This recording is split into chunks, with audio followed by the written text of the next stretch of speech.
remercier toutes et toutes pour votre présence à notre 8e session de cette université populaire en mairie du 2e arrondissement. Je suis le maire du 2e arrondissement. C'est la dernière session de cette saison que je suis très heureux d'avoir accueilli et je tenais à remercier pour tout le travail qu'ils avaient fait au cours de cette saison Birte Patzol.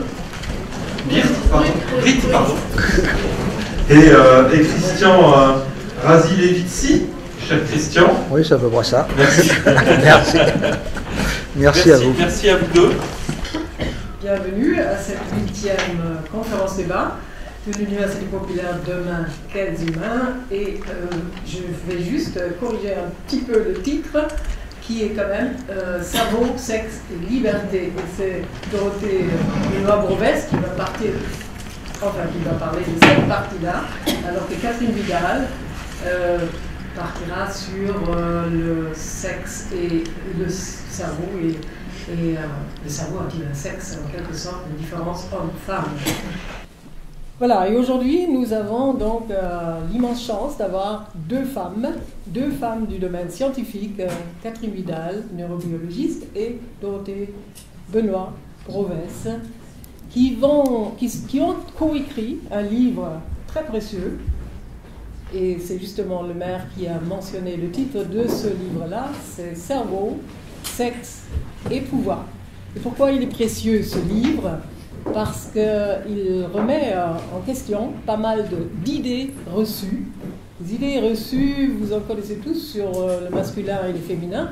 Par exemple, les femmes ne savent pas lire les cartes routières et les hommes ont la bosse des maths, n'est-ce pas? Ou alors les femmes sont trop émotives pour être logiques et dans une pensée rationnelle.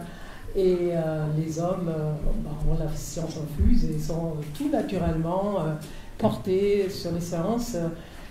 Ce sont des idées reçues que ces deux auteurs ont eu le génie de remettre en question, justement avec les découvertes récentes, comme l'IRM, l'imagerie cérébrale, qui fait qu'on sait maintenant que le cerveau est plastique et que nous ne sommes pas nés avec des gènes ou avec des synapses inscrites dans notre cerveau, mais que ces synapses se forment tout au long de notre vie.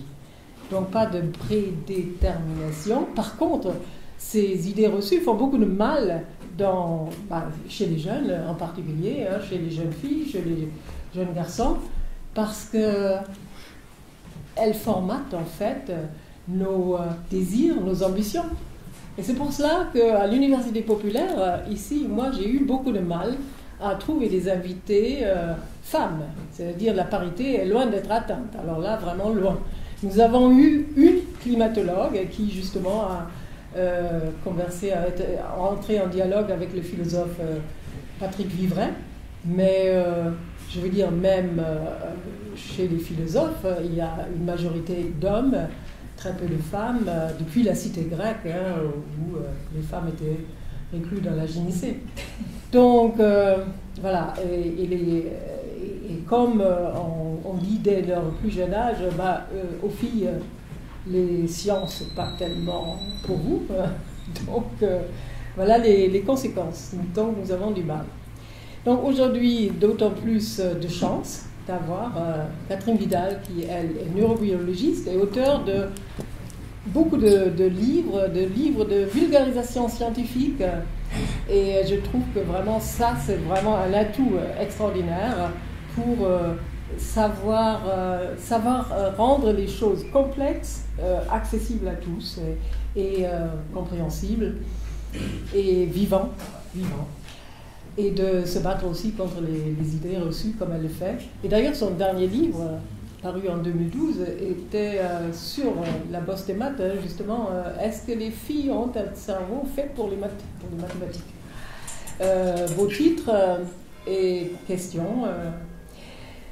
Et puis, elle est directrice de recherche à l'Institut Pasteur aussi. Dorothée Benoît-Brovès, elle est la déléguée générale de Vive Agora, Vive comme vivant et Agora comme place publique, Vive Agora. Nous avons vraiment des atomes crochus à Rencontres et Débats autrement avec cette association-là, parce qu'elle veut impliquer les citoyens, vous et moi, tout le monde, dans le processus décisionnel en matière scientifique. Et ça, c'est vraiment un challenge et pas facile à relever le défi. Et elle est auteure de nombreux ouvrages, justement, qui concernent la santé, les sujets qui nous concernent tous, la santé, l'alimentation, les nanotechnologies. On ne sait pas comment on est manipulé par ça.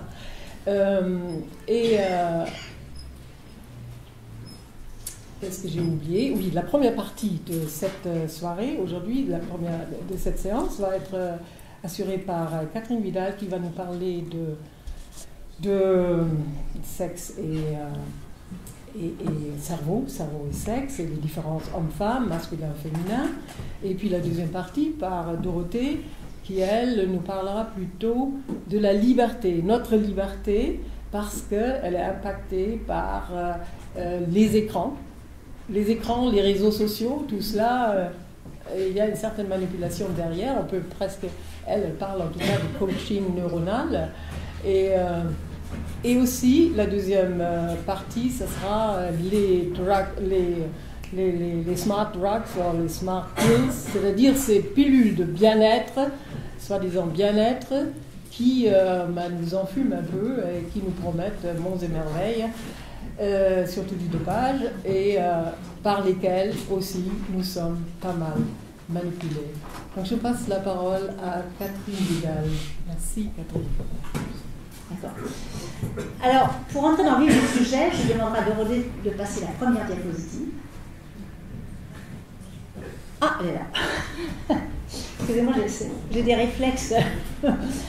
Alors voilà, donc c'est un cas extraordinaire, fait d'un homme marié, 44 ans, père de 2 enfants et menant une vie professionnelle tout à fait normale, qui se plaignait d'une légère faiblesse de la jambe. Alors il est allé consulter à l'hôpital de la Timone à Marseille. On lui a fait un examen IRM et, aux surprises, on s'est rendu compte que son cerveau était essentiellement rempli de liquide, ce que vous voyez en noir, et que en fait, son cortex cérébral était réduit à une mince couche collée sur les parois du crâne. Alors on lui a posé des questions. Il s'avère que cette personne, à la naissance, souffrait d'hydrocéphalie. L'hydrocéphalie, cela signifie qu'il y a trop de liquide dans le cerveau du nouveau-né, donc les médecins le détectent immédiatement. Et dans ce cas-là, on pose un drain à la base du crâne pour évacuer le liquide en excès. Et ce qui s'est passé, c'est que le drain s'est bouché et progressivement, au cours des années, la pression du liquide a tranquillement refoulé le cerveau sur les parois du crâne. Et tout ça s'est passé sans entraîner aucune gêne dans la vie de cette personne qui ne s'est jamais doutée de rien. On va dire que c'est un joli cas de plasticité cérébrale. Et c'est aussi un cas particulièrement important pour nous permettre justement de pointer une question qui est pour nous fondamentale en neurobiologie, qui est celle d'essayer de comprendre quelle est la relation entre la structure et le fonctionnement du cerveau. Et on peut dire qu'à l'heure actuelle, on est totalement incapable d'expliquer comment un cerveau avec une forme aussi invraisemblable est capable d'assurer les mêmes fonctions qu'un cerveau normal. Alors, quelques rappels neurobiologiques. Notre cerveau est constitué de 100 milliards de neurones, et ces neurones sont connectés entre eux par ce qu'on appelle des synapses, qui sont au nombre de 1 million de milliards, ce qui est quand même pas mal, c'est plus que le nombre d'étoiles dans les galaxies. Or, il s'avère que 90% de nos milliards de synapses se fabriquent après la naissance. Et c'est précisément sur la fabrication de tous ces réseaux entre les neurones que l'apprentissage et les interactions avec l'environnement vont jouer un rôle très important. Et c'est ainsi qu'on qu'on définit ce terme de plasticité cérébrale, qui décrit cette capacité du cerveau à se façonner en fonction de l'expérience vécue. Alors, premier exemple de plasticité, le cerveau des pianistes. Mais rassurez-vous, c'est pareil chez les violonistes. En fait, les musiciens professionnels sont les chouchous des spécialistes de la plasticité cérébrale parce que ces personnes ont commencé très tôt l'apprentissage de leur instrument et continuent à l'âge adulte. Et on s'aperçoit que chez ces personnes, il y a un épaississement des régions du cortex cérébral qui contrôlent la coordination des doigts et aussi l'audition. Et on a pu montrer que le phénomène d'épaississement du cortex cérébral est dû à la fabrication de connexions supplémentaires entre les neurones. Et autre point très important, l'épaississement en question est proportionnel au temps consacré à l'apprentissage du piano pendant l'enfance. Donc là, nous avons un exemple de plasticité qui se développe justement depuis le plus jeune âge, mais il existe tout autant de la plasticité qui s'opère à l'âge adulte. On a regardé le cerveau de mathématiciens, des hommes et des femmes, et on s'est rendu compte que dans les deux cas, il y avait un épaississement des régions du cerveau qui contrôlent la représentation des nombres et des données géométriques. Et à nouveau, le phénomène est proportionnel au nombre d'années d'expérience des mathématiciens. Encore un bel exemple de plasticité. Cette fois-ci, on a demandé à des étudiants d'apprendre à jongler avec 3 balles. Alors, au bout de 3 mois, ils sont capables de bien jongler et on s'aperçoit qu'en fait, 3 mois suffisent pour entraîner le phénomène d'épaississement du cortex cérébral. Et ce qui est intéressant, c'est que si les étudiants cessent de s'entraîner à jongler et qu'ils perdent leur habileté à le faire, on s'aperçoit que les régions qui étaient épaissies vont rétrécir. Donc vous voyez, c'est intéressant parce que ça montre que dans certains cas, les changements d'épaisseur du cortex peuvent être réversibles. Et d'ailleurs, les mêmes auteurs de cette expérience ont fait la même manip, comme on dit, avec des personnes de 60 ans et se sont rendus compte que chez les personnes qui arrivent à jongler, toutes n'y arrivent pas, et bien chez celles qui y arrivent, on trouve aussi ce phénomène d'épaississement du cortex cérébral, ce qui est un point très positif qui montre que la plasticité cérébrale persiste avec l'âge.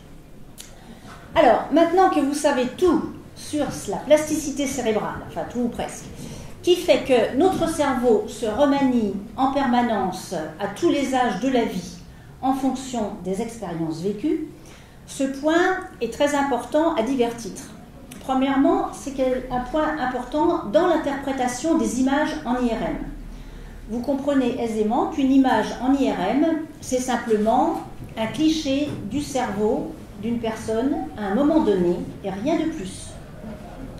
Cela signifie en particulier que si on voit en IRM des différences entre les cerveaux des hommes et des femmes, cela ne veut pas dire que les différences étaient présentes dans le cerveau depuis la naissance, ni même qu'elles vont y rester gravées. Et cette notion de plasticité cérébrale est particulièrement importante pour comprendre le rôle de l'environnement dans la construction du cerveau et par là même le rôle justement de la culture et de la société dans la construction de nos identités de femmes et d'hommes. Alors, munis de toutes ces connaissances, nous allons maintenant examiner ensemble un certain nombre de stéréotypes qu'on trouve dans les publications scientifiques. J'en ai choisi 3 assez éloquentes. La première, l'IRM fonctionnel révèle que les différences de jugement moral entre les hommes et les femmes. Deuxième, l'IRM montre que les femmes sont plus douées pour le langage que les hommes. Et en ce qui concerne la troisième, elle est pas mal non plus, c'est le président de l'université de Harvard, Larry Summers, qui en 2005 a déclaré que la faible représentation des femmes dans les matières scientifiques s'expliquait par leur incapacité innée à réussir dans ces matières. Donc, nous allons examiner la première de ces affirmations et surtout regarder sur quoi elle est basée. Alors, la suivante. Alors, petit rappel sur les procédures qu'on utilise pour faire de l'imagerie cérébrale. L'imagerie cérébrale, ce n'est pas des rayons X, c'est un petit peu différent. C'est basé sur les détections des propriétés d'aimantation des atomes du cerveau. Ce qui compte de retenir, c'est qu'avec l'IRM, on peut obtenir 2 types d'informations. On peut obtenir d'une part des informations sur l'anatomie du cerveau, Ce sont les images que vous voyez en grisé et en noir et blanc. Et avec l'IRM, on peut également obtenir des informations sur le fonctionnement du cerveau quand on demande à la personne qui est placée dans la machine de faire une opération mentale. Et ce sont les petites taches jaunes, là, par exemple, que vous voyez là, qu'on va ensuite superposer sur les images anatomiques. Voilà, alors il faut bien voir que quand on fait un examen IRM, la personne donc, est allongée. Elle ne doit absolument pas bouger, hein, ne pas cligner des yeux, ne pas déglutir, enfin elle a le droit de respirer quand même, sinon, mais évidemment elle ne doit pas parler. Et donc cette personne qui est dans l'IRM, elle a la tête enchâssée dans un système muni d'un prisme qui va lui permettre de voir à distance un écran. Et sur cet écran sont projetées des photos, des vidéos et aussi des instructions. Et la personne va devoir donc répondre à ces instructions en appuyant avec sa main sur un clavier. Et tout ça se passe dans un bruit, un fond sonore équivalent à celui d'un bruit de mitraillette. Voilà, alors prenons justement l'expérience qui va vous expliquer comment on teste la morale en IRM. C'est quand même intéressant. Voilà donc cette expérience où on a pris des personnes, on les a mises dans la machine IRM, on a étudié les réactions de leur cerveau quand on leur présente une série de photos, les unes présentant des scènes de crime, d'autres de disputes, d'autres de conversations banales. Vous noterez d'ailleurs que dans la scène de crime, c'est un noir qui égorge une blanche. Voilà. Et aussi, on demande à ces personnes d'estimer le degré de violation morale des photos qui leur sont soumises. Alors, vous avez en bas le déroulé de la procédure. La personne est au repos pendant 20 secondes. Ensuite, on lui présente les photos. Après, on lui pose la question « Quelle situation est la plus morale ?» Ensuite, le sujet presse un bouton pour répondre et ça recommence et on va faire l'expérience une centaine de fois. Donc, vous voyez, quand on participe à ce genre d'expérience, il faut être motivé parce que c'est pas toujours très agréable de rester pendant des heures dans cette machine. Bon, bref. Alors, vous êtes curieux de savoir qu'est-ce qui se passe dans le cerveau quand on fait une chose pareille. Alors, ce qui se passe dans le cerveau, c'est qu'on s'aperçoit, la suivante, s'il te plaît, que chez les hommes, il y a davantage de régions impliquées dans la cognition qui s'activent, alors que chez les femmes, il y a davantage de régions impliquées dans les émotions. Et la conclusion de l'auteur est la suivante. Ces résultats pourraient expliquer pourquoi les hommes ont un jugement moral basé sur le raisonnement et la justice, tandis que les valeurs morales des femmes reposent sur les émotions et le care. Donc, nous allons dire ensemble qu'il s'agit d'une conclusion hâtive. D'abord, comme vous pouvez le constater, les conditions de l'expérience n'ont strictement rien à voir avec la réalité de la vie et de la façon dont on exerce nos valeurs morales, et qu'en plus, l'expérience a été faite sur 14 personnes, hommes et femmes. On continue. Alors, la question du langage, hein, on en a beaucoup parlé, surtout on a énormément parlé de cette expérience qui a été publiée en 1995 dans une revue américaine très connue, Nature. On a pris des personnes, on les a mises dans la machine IRM, on leur a fait faire un test de langage, et dans ce test, il s'avérait que les hommes activaient un hémisphère et que les femmes activaient 2 hémisphères. Et les auteurs en ont conclu que l'IRM permet d'expliquer pourquoi les femmes sont plus douées pour le langage que les hommes. Et les médias ont repris en cœur un certain nombre de déclarations de ce genre en disant « La science montre pourquoi les hommes et les femmes pensent différemment ». Alors, donc nous étions, vous le constatez, en 1995, vous voyez, les images de cerveau ne sont pas jolies parce que c'était les tout débuts de l'IRM. Et depuis, les choses ont quand même un peu changé. Parce que si on regarde en l'occurrence l'ensemble des études qui ont été faites en IRM sur les aires du langage et qu'on fait ce qu'on appelle une méta-analyse, c'est-à-dire qu'on rassemble toutes les études sur le sujet, en l'occurrence ici de 1995 à 2009, avec un échantillon de 2000 femmes et hommes testés, ce qui est quand même un peu mieux que 20, on s'aperçoit qu'il n'y a pas de différence, statistiquement parlant, dans la répartition des aires du langage entre les hommes et les femmes. Alors, cela souligne aussi l'importance du nombre de sujets qui testés dans les expériences, parce que dès qu'on a affaire à un nombre important de sujets, les différences qu'on pouvait éventuellement voir sur un petit nombre se trouvent gommées. Et nous allons voir pourquoi. Voici une expérience où, dans la machine IRM, on a demandé à des personnes de faire un calcul mental, et on a choisi des personnes qui ont toutes aussi bien réussi le calcul mental dans les mêmes temps, avec les mêmes scores. Et vous pouvez voir que chez les femmes, il y a une grande variabilité dans l'activation du cerveau. Des fois c'est en haut, des fois c'est en bas. Et cette variabilité se retrouve également dans le groupe des hommes. C'est-à-dire que pour arriver à une même performance, chaque individu a sa propre façon d'activer son cerveau, ce qui correspond à autant de stratégies différentes pour arriver à faire le calcul mental. Et la conséquence est que la variabilité qu'on peut observer dans le fonctionnement du cerveau entre les individus d'un même sexe égale ou dépasse la variabilité entre les sexes. Alors, on a le même type de variabilité aussi dans l'anatomie du cerveau. Et ça, les neurochirurgiens le savent bien. Vous pouvez voir sur ces images, qui sont des belles images en IRM, ce n'est pas du formol, que ce qu'on appelle les circonvolutions du cortex cérébral, c'est-à-dire que tous ces sillons qu'on voit à la surface du cerveau, ces sillons ont tous des cheminements différents. Et ce qu'on voit un petit peu en blanc, ce sont les vaisseaux sanguins qui entourent le cerveau. Eux aussi ont des trajets différents. Donc nous avons toutes et tous des cerveaux différents, indépendamment du sexe. Nous sommes 7 milliards d'individus sur Terre, cela veut dire 7 milliards de personnalités différentes et 7 milliards de cerveaux différents.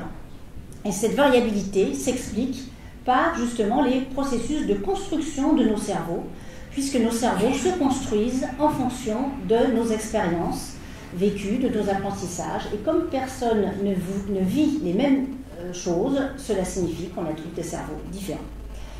Alors, je vous ai donné donc quelques éléments de réflexion sur les biais qui sont hélas associés à ces nouvelles technologies d'exploration du cerveau.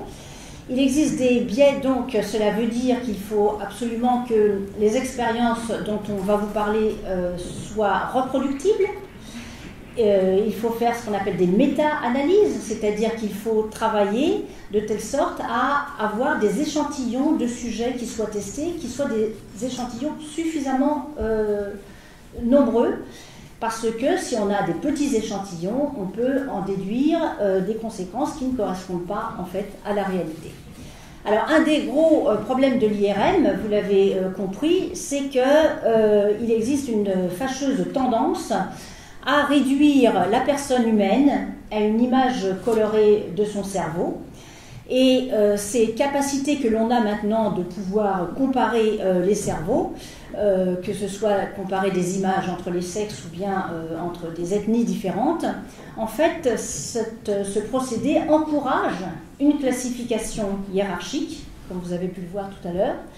Et il y a aussi un autre problème qui est celui de la fascination pour les images du cerveau, qui laisse penser qu'elles permettent d'apporter une preuve scientifique objective d'un phénomène.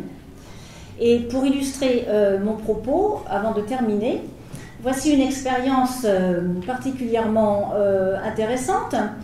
On a demandé à des étudiants qui étaient en train de faire une thèse de neurosciences dans un laboratoire, on ne leur a pas dit exactement ce qu'on faisait, on leur a soumis un article scientifique et l'idée était de leur donner qu'ils nous donnent leur avis sur la validité de cet article scientifique.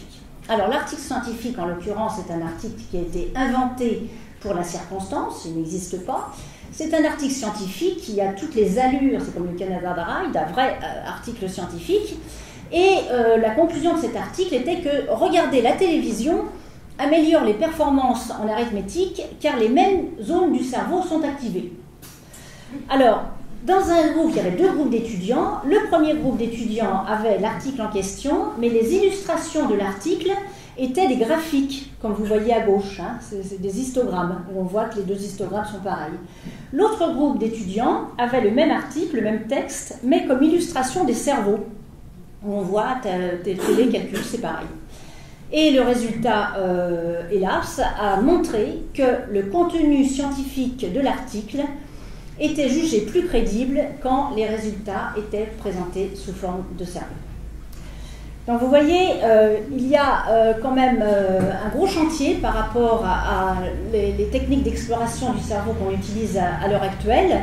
Et c'est dans ce contexte, vas-y Dorothée, qu'est née cette nouvelle discipline qu'on appelle la neuroéthique. La neuroéthique qui s'intéresse à l'impact social et éthique du réductionnisme neurobiologique. L'objectif est de défendre une éthique dans la production des savoirs et en particulier d'éveiller la responsabilité des chercheurs sur l'impact de leurs travaux dans la société, ce qui n'est pas une mince affaire. Et il est également très important de contribuer à diffuser des informations de qualité auprès d'un grand public, de telle sorte à pouvoir donner une image positive de la recherche scientifique, en particulier à la lumière de nos connaissances actuelles sur la plasticité cérébrale. Je vous remercie.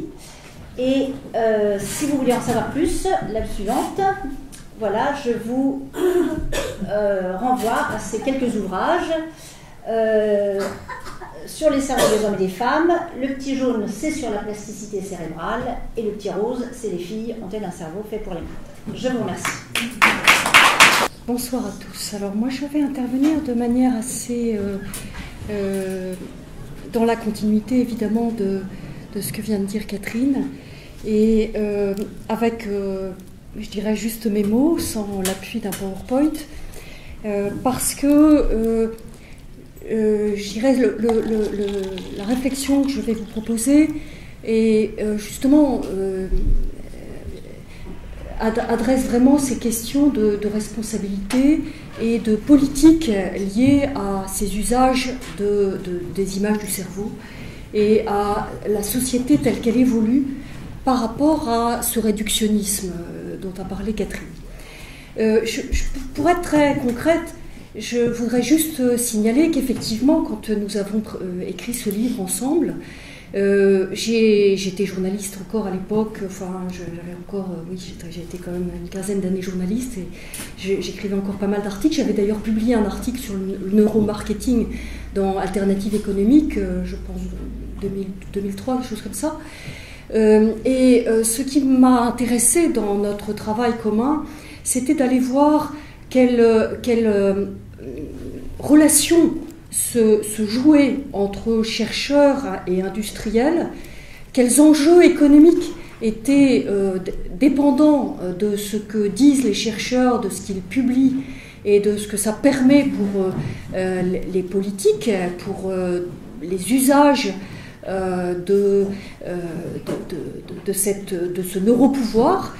Et donc j'ai particulièrement été échangé avec des scientifiques, nous avons regardé aussi les comportements d'un certain nombre de structures, comme la Dana Foundation notamment, qui est en Suisse mais qui est aussi à l'international. Et je me suis rendu compte quand même d'une chose étonnante, c'est qu'il y avait énormément de connexions entre le monde académique et le monde économique. Et donc ce que je vais dire là n'est pas du tout organisé par rapport à l'idée d'un complot, et je tiens vraiment à insister là-dessus. C'est simplement la compréhension que j'aimerais transmettre du fait qu'il y a des liens tout à fait étroits, de termes réflexifs, hein, entre la science que nous avons et l'économie que nous avons. Et c'est pas pour rien que certains ont écrit sur le biocapital, le biopouvoir. Et donc ici, nous sommes dans la question du neuropouvoir. Et je voudrais donc dans cette direction-là évoquer, je dirais, ce qui m'a amené ensuite à d'autres réflexions, puisque je suis allée voir du côté des nanotechnologies, et que, évidemment, politiquement, nous ne pouvons pas ne pas signaler que dans la mise en route du programme sur les nanotechnologies, qui fait partie des programmes, je dirais, des grandes modes qu'il faut essayer de promouvoir tous les 10-15 ans pour avoir des mobilisations de fonds financiers, comme il y a eu la conquête de la Lune ou le séquençage du génome humain. Eh bien, en 2000, il y a eu une grande mobilisation de scientifiques qui se sont focalisés sur la question de cette échelle nanométrique, 1 milliardième de mètre. Et la réflexion a abouti à une vision, et là on voit bien que vision, là aussi c'est un support politique, à une vision qui est celle de la convergence.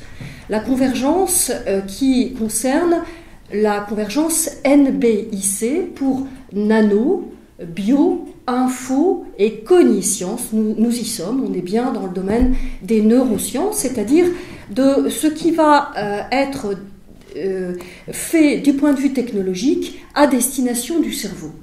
Et le programme NBIC américain, notamment, avec le grand projet qui a été publié en 2004, pour l'amélioration des performances humaines, c'est l'intitulé de ce programme. J'y reviendrai sur cet horizon qui n'est pas tout à fait anecdotique du point de vue, je dirais, des valeurs.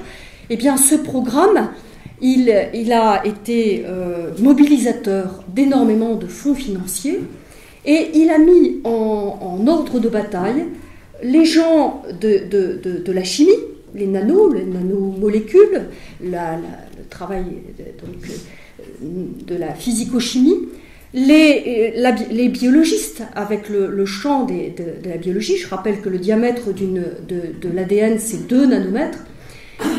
Et le domaine électronique, vous savez que la gravure actuellement descend à 32 nanomètres et qu'on envisage de non plus faire du top-down, donc de la gravure, mais de l'électronique moléculaire, c'est-à-dire du bottom-up, c'est-à-dire de reconstruire les éléments électroniques en faisant des transistors à l'échelle d'une molécule. Donc on est vraiment dans une échelle là qui est en train de mettre simplement en connexion la matière, le vivant et les neurones. Et cette chose-là est importante à avoir en tête parce que, donc, effectivement, les techniques qui sont disponibles aujourd'hui, les coûts très bas même de production de synthèse d'ADN qui sont accessibles, qui n'étaient pas accessibles il y a une dizaine d'années, permettent véritablement d'avoir une sorte de continuum, et ceci, d'un point de vue très concret pour nous tous, ça veut dire de l'hybridation entre du neurone et de l'électronique, de l'hybridation entre du moléculaire, enfin de la chimie et du vivant. Et on va donc vers une approche technique qui permet donc de travailler sur des manipulations extrêmement puissantes qui sont refabriquer la vie. Donc j'ai publié d'ailleurs il y a 2 ans, je crois maintenant, Fabriquer la vie avec Bernadette Bensaud-Vincent sur le sujet de la biologie de synthèse. Donc ça c'est un volet. Donc on a toute cette possibilité. Et le cerveau est, je dirais, un des éléments clés de l'interaction entre le corporel individuel et le tissu neuronal social. Enfin, vous voyez toutes les analogies qui sont développées notamment par Joël de René sur la société neuronale, c'est-à-dire ce web que nous sommes les uns avec les autres, qui est cet Internet. Voilà. Alors, nous avons donc des outils à tous les niveaux aujourd'hui. C'est-à-dire que si l'on veut regarder ce que nous sommes capables de faire au cerveau par la chimie, par l'électronique et par l'entrée neuronale, ou par la refabrique même d'organes qui vont venir modifier des physiologies, nous avons énormément de possibilités.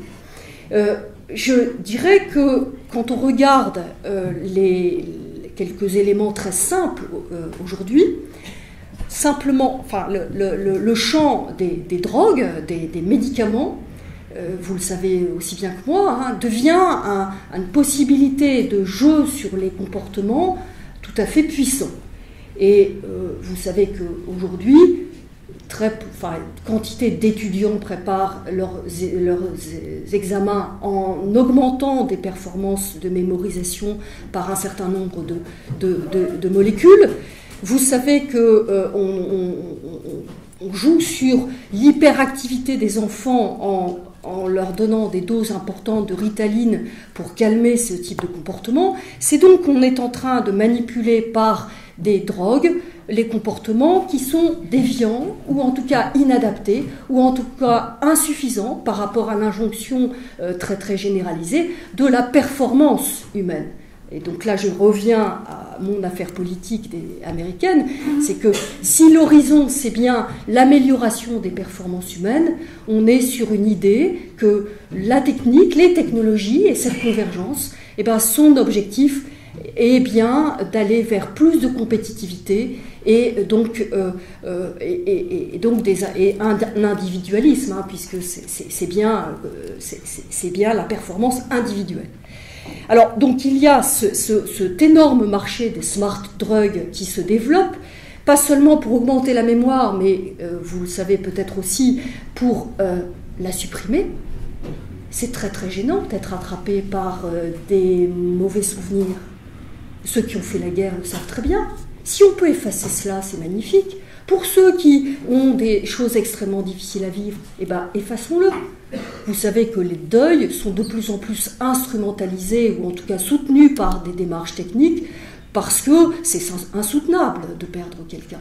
Donc on va chercher des techniques pour travailler sur ce terrain et permettre de neutraliser les malaises des uns et des autres. Alors les uns et des autres individuels, mais il peut aussi y avoir la question de la société dans son ensemble, pour qu'elle fonctionne bien, pour que l'ensemble de la société soit suffisamment coordonné pour que les choses fonctionnent bien.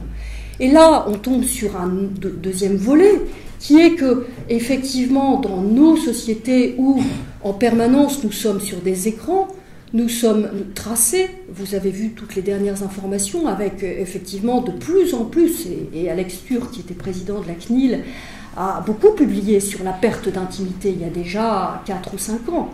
Nous allons tout droit vers une société où, effectivement, nous allons être quasiment pilotés, comme vous avez peut-être pu le voir dans le film « Un monde sans humains », où vous voyez un ouvrier qui travaille dans une usine de manutention et qui est fort content d'être piloté par ce qu'il entend dans ses oreilles, avec des choses enregistrées, qui lui dit ce qu'il doit faire, aller à gauche, tourner à droite, porter ce paquet-là, et cet homme extrêmement soulagé de ne plus avoir à penser.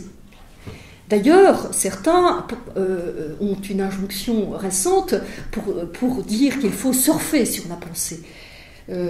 Comme ça a été dit il y a une quinzaine de jours dans un cénacle rassemblant beaucoup de modernes, disons les choses comme cela. On ne sait pas bien où nous allons par rapport à cette espèce de grand tissu où nous sommes tous connectés les uns par rapport aux autres, avec énormément d'avantages d'être en connexion les uns avec les autres, mais une question importante qui se pose, c'est est-ce que notre physiologie est touchée par cette situation concrète ? Et là, je vous invite à aller voir le travail qui a été publié par l'Académie des sciences récemment, en janvier dernier, sur l'enfant et les écrans. L'enfant et les écrans, c'est donc un travail qui a été fait par des non-spécialistes de ces questions-là, par des gens qui sont des spécialistes du système immunitaire, qui ont peut-être une vision un peu globale de la chose, et qui considèrent que, globalement, il faut faire attention, il faut des précautions, mais tout va bien. Certains se sont inquiétés d'une telle publication, d'une telle position de nos élites, si tant est que les académiciens soient des élites éclairantes pour la société aujourd'hui, et ont posé la question de mais pourquoi est-ce qu'on ne tient pas compte de quantité d'études qui montrent qu'effectivement, passer du temps sur les écrans, c'est pas pareil que d'apprendre à faire du piano. Ça fait pas pareil sur l'épaississement du cortex. Et que, évidemment, vous voyez bien qu'un chauffeur de taxi qui va avoir en tête l'ensemble des rues d'une ville, ça veut dire qu'il a incorporé la trace de son expérience, puisque c'est dans son cerveau. Et il est capable par la trace neurone, vous savez que c'est l'apprentissage qui fait comme des sillons, qui comme des connexions, qui fait que, effectivement, toute expérience transforme, modèle notre cerveau. Et donc, sans ces expériences sensorielles ou de rapport au monde, eh bien, nous vivons autre chose.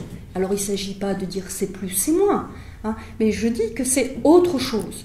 Et Catherine l'a clairement explicité de manière extrêmement claire. Donc, il est certainement très important de se poser la question de l'impact de ces temps sur écran que nous avons. Vous savez, aux États-Unis, c'est 7h30 par jour pour tout individu de 8 à 18 ans. C'est chez les jeunes. Chez les jeunes, en France, c'est plutôt de l'ordre de 5h30 devant les écrans. Vous imaginez bien que ce n'est pas la même chose que de transformer des rapports au monde émotionnels, ou en tout cas de capture fait par nos 5 sens, que de passer son temps sur des écrans. Donc cette chose-là, pourquoi j'y insiste, c'est qu'elle n'est pas visitée par nos responsables scientifiques et par nos responsables politiques, ce qui permettrait d'assumer une responsabilité par rapport aux générations futures. Et je terminerai sur une notion qui me semble extrêmement importante, c'est la notion d'écologie mentale. Et je suis heureuse d'en parler ici dans une mairie où nous avons un élu vert, parce qu'il me semble que dans la dimension écologique, qui est même une certaine sensibilité de rapport au monde, eh bien, l'idée d'une écologie mentale, ça veut dire prendre soin de ce que l'on donne à manger à son cerveau, entre guillemets, c'est-à-dire ce qu'on donne à vivre à son cerveau. Et cette chose-là est très peu explorée par, encore une fois, les politiques, et pourtant, il y a bien là un jeu de responsabilité qui va, formater nos sociétés à l'avenir. Formater sans que forcément on ait vu venir ce que deviennent nos cerveaux à force d'être dans ce bain d'écran, dans ce bain de non-regard, hein, puisque les regards disparaissent, puisque les regards sont pris par les écrans. Et donc, cette dimension d'écologie mentale, qui a été d'ailleurs très développée par Félix Guattari, est une affaire qui, il me semble, devrait davantage intéresser, mobiliser les pouvoirs publics, mobiliser la CNIL, mais je ne suis même pas sûre que la CNIL ait ce mandat d'éveil sur ces risques, entre guillemets, risques de non-considération de l'impact de ce bain technologique particulier. Je voudrais juste signaler que ce que je dis là semble peut-être un petit peu flotter. Mais vous avez énormément de travaux qui traitent de la question de l'augmentation des capacités humaines du point de vue du cerveau. Parce que certains souhaitent qu'on aille très très loin dans ce dépassement des compétences du cerveau. Alors dépassement, on ne sait pas bien ce que ça veut dire, hein, parce que augmenter quoi par rapport à quoi. Mais en tout cas, le Conseil d'analyse stratégique a publié sur le sujet. L'École des mines a publié en 2013, en mars dernier, un numéro spécial sur les technologies du bonheur, parce qu'effectivement, on voit bien que c'est Bride qui tout à l'heure évoquait le coaching, c'est-à-dire que nous sommes globalement en train de déléguer aux techniques notre liberté. Et c'est bien là le sujet qui était le point d'arrivée où je voulais être, c'est-à-dire de plus en plus nous confions à des automates nos éléments de liberté, donc de responsabilité. Et ça passe par des toutes petites choses. Ça passe par le fait que, eh bien, pour chercher un compagnon, eh bien, vous allez sur Internet, et puis on vous dit comment faire, et puis on vous dit comment vous présenter, et puis tout est extrêmement codifié, de plus en plus codifié par l'effet de la technique, c'est-à-dire que vous avez des entrées et elles sont préformatées, des questionnaires, etc. Vous rentrez dans une sorte de management des comportements, un management du bien-vivre en société, si je puis dire, hein, il y a un peu d'humour dans ce terme, et vous voyez bien que même quand vous allez courir dans les parcs parisiens, eh bien vous avez là aussi un coaching corporel où on va vous dire, bah là tu as dépassé les niveaux, etc. C'est-à-dire que globalement, dans nos environnements, nous sommes par le fait des technologies qui nous bornent, qui nous donnent un certain nombre de repères, ça nous donne des repères, mais ça nous donne des normes par la même occasion. Et c'est vrai pour le corps, c'est vrai pour le cerveau, et c'est vrai pour la vie en société, c'est-à-dire le relationnel. Et ça va jusque dans les entreprises, où toute la manière de envisager les ressources humaines va être calculée, explorée d'un point de vue d'un check-up sur chaque comportement et de son adaptation plus ou moins, de son adéquation avec ce qui est standard, de ce qui doit être, avec un certain nombre de points donc de conformisme. Je terminerai avec peut-être une allusion au dernier livre de Jean-Michel Beignet sur je ne sais jamais comment s'appelle ce livre, l'homme diminué, l'homme simplifié. L'homme simplifié, je dis toujours diminué, mais c'est bien l'homme simplifié, sur le fait que Jean-Michel Beignet considère qu'il va falloir que nous soyons extrêmement dans la résistance, dans un esprit de revanche presque par rapport à cette espèce d'aliénation, ou en tout cas de servitude volontaire, qui pourrait aller vers le culte de l'excès, c'est ce qu'il me disait la semaine dernière, le culte de la colère, des choses comme cela, de façon à essayer de redonner place à cette liberté cérébrale, si l'on peut dire, c'est-à-dire cette grande possibilité de ne pas se laisser enfermer dans un seul possible, dans une créativité immense, et j'ai trouvé magnifique que Catherine parte de cet exemple de cet homme qui n'avait qu'un petit dixième de cerveau, tout à fait normal dans ses comportements, la créativité du vivant qui n'est absolument pas limitable à ce que la technique veut lui faire faire, le vivant qui dépasse très largement, je dirais, nos fantasmes techniques. C'est tout le sujet que nous avons développé avec Bernadette Bensaud-Vincent dans ce livre sur la biologie de synthèse, qui est la thématique du biomimétisme, c'est-à-dire est-ce que nous allons être dans la vie ou est-ce que nous allons être juste dans un narcissisme de regard sur la technique, de regard sur ce que la technique peut faire de nous, mais qui ne va faire que nous enfermer dans nous-mêmes et dans nos propres fantasmes. Il y a bien là un dilemme, savoir si nous voulons aller vers ce biomimétisme, c'est-à-dire le vivant comme force de créativité et de vie, d'invention, tout simplement, versus une approche qui est extrêmement enfermante, où nous laissons prendre par les automates qui effectivement peuvent nous soulager, parce que certains ont envie d'être gouvernés par des choses automatiques, ça les rassure.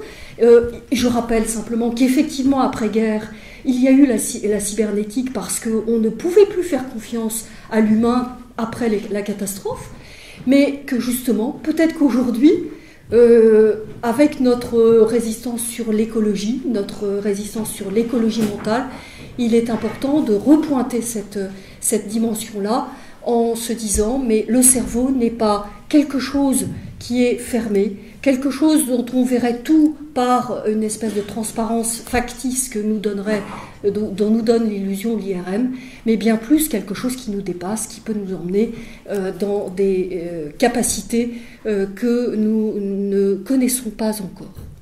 Je vous remercie.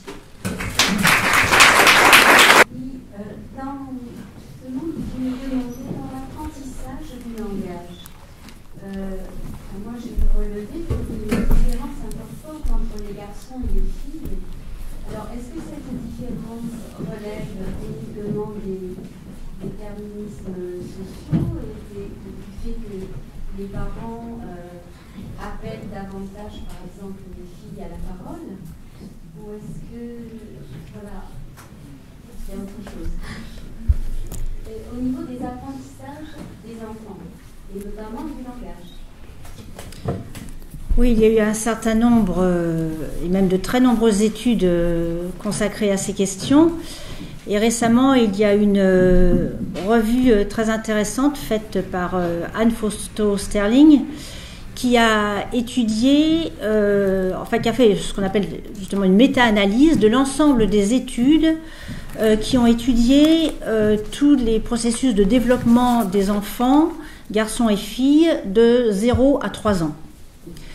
Et elle a sélectionné des études qui ont été des études validées, justement des études qui ont été reproduites, qui ont été vérifiées dans différents laboratoires.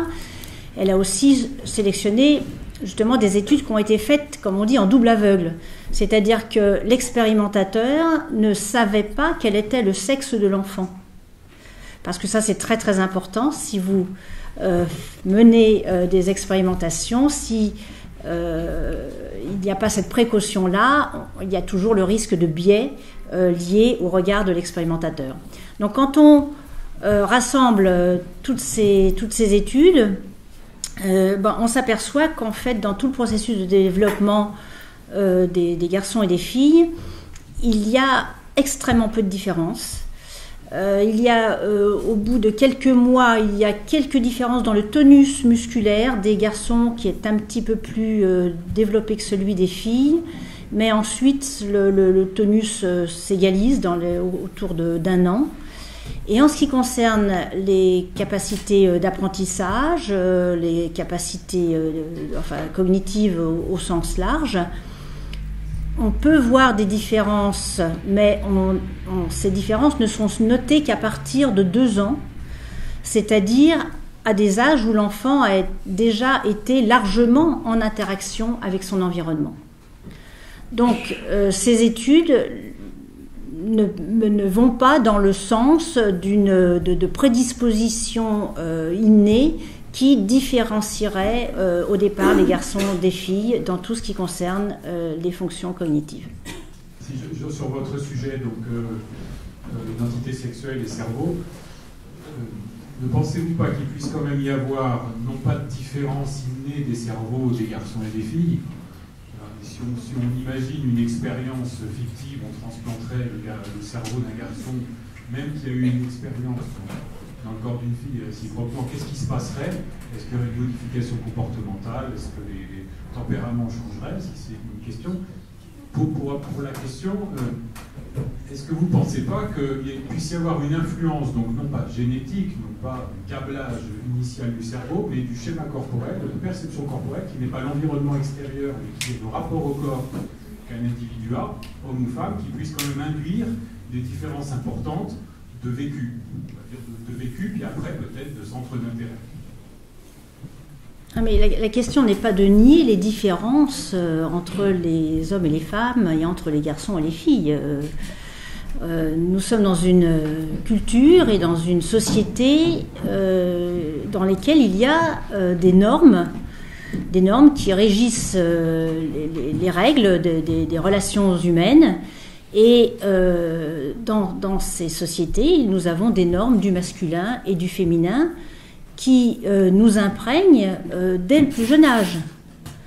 Donc, bien évidemment qu'il y a tout un tas de facteurs divers et variés qui vont contribuer à forger des comportements, à forger des traits de personnalité qui sont plus ou moins, je dirais, conformes à ces normes du masculin et du féminin, et que la façon dont on va se vivre dans un corps va bien sûr pouvoir influencer le développement de la petite personne, mais ce n'est pas parce qu'on est dans cet environnement-là que c'est quelque chose qui va rester figé à tout jamais.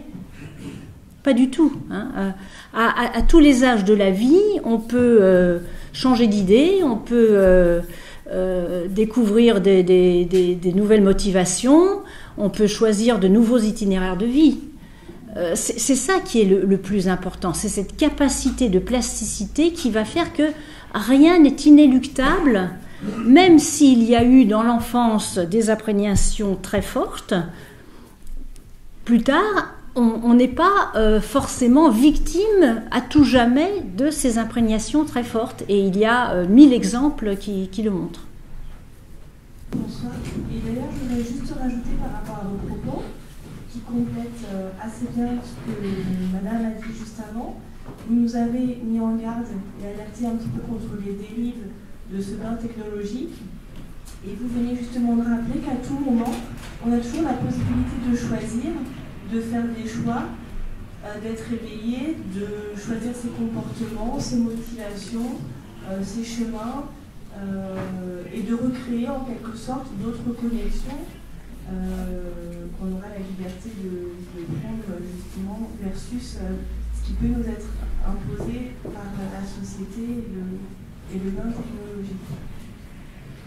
Oui, enfin c'est bien évident que ces capacités de plasticité du cerveau vont conforter un certain nombre d'observations et de réflexions qui se sont inscrites dans les siècles, où on sait bien que les humains ont des capacités d'invention sans limite quasiment. Enfin, la diversité des civilisations, la diversité des productions artistiques et littéraires, sociétales et autres sont le reflet vraiment du fait que rien n'est programmé dans nos cerveaux dès le départ. Et je trouve que c'est vraiment un message optimiste qu'il faut diffuser, parce que quand même, à l'heure actuelle, dans la sinistrose ambiante, c'est pas souvent qu'on dit aux gens allez-y, hein, vous avez 55 ans, vous êtes au chômage depuis 3 ans, eh bien, vous pouvez faire une formation et vous pouvez partir acquérir des nouvelles compétences. Voilà, absolument. C'est pour ça qu'à côté de ces risques de perte de liberté, si on se laisse entraîner par tout ce qui est mis en place par rapport à cette technologie qui mène à ça, hein, finalement on est dans une perte de liberté, dans une perte de créativité, voire même parfois d'autonomie Oui, mais n'importe quelle idéologie dans les temps anciens ont créé aussi des situations équivalentes de perte de liberté, parce que il y avait un discours majoritaire que les gens suivaient. Oui, et puis peut-être une volonté aussi de faire suivre les populations et peut-être de les rentrer dans un moule ou quelque chose comme ça.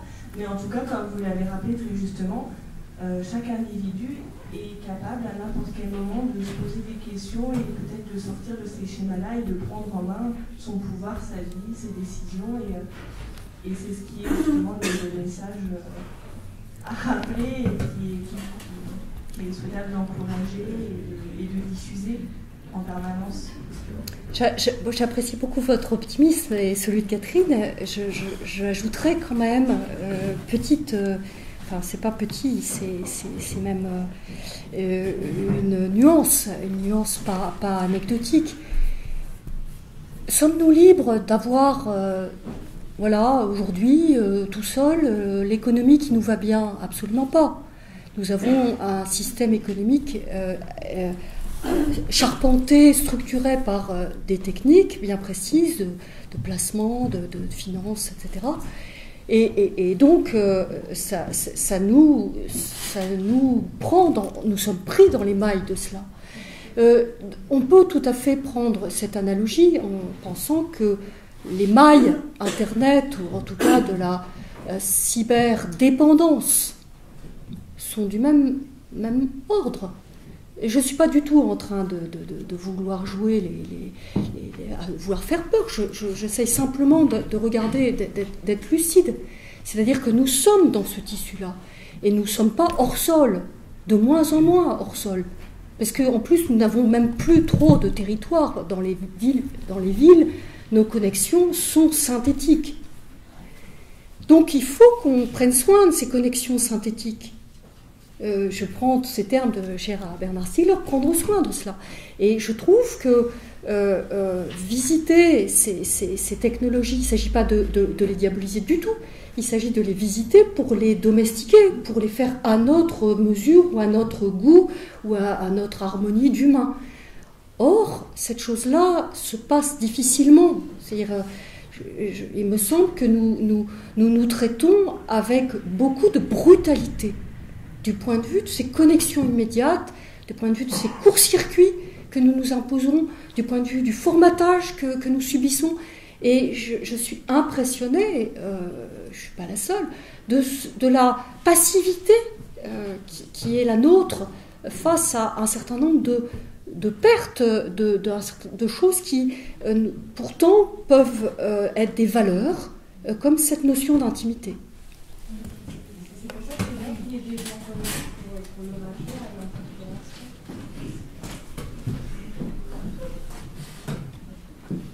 Bonsoir. Quand on parle de choix, on parle de responsabilité. Or, dans le domaine des nanotechnos, elles se développent visiblement sur une logique de marché. Il n'y a aucune instance, citoyenne ou autre, scientifique, qui puisse contrôler la portée de ce qui se met en place à travers les nanotechnologies. C'est totalement sauvage, dans une logique de marché. C'est pas sauvage, c'est organisé. Comme je l'ai dit politiquement, il faut être très lucide là aussi sur le fait qu'il y a des processus qui sont à l'œuvre avec des perspectives qui sont construites et qui affichent des valeurs.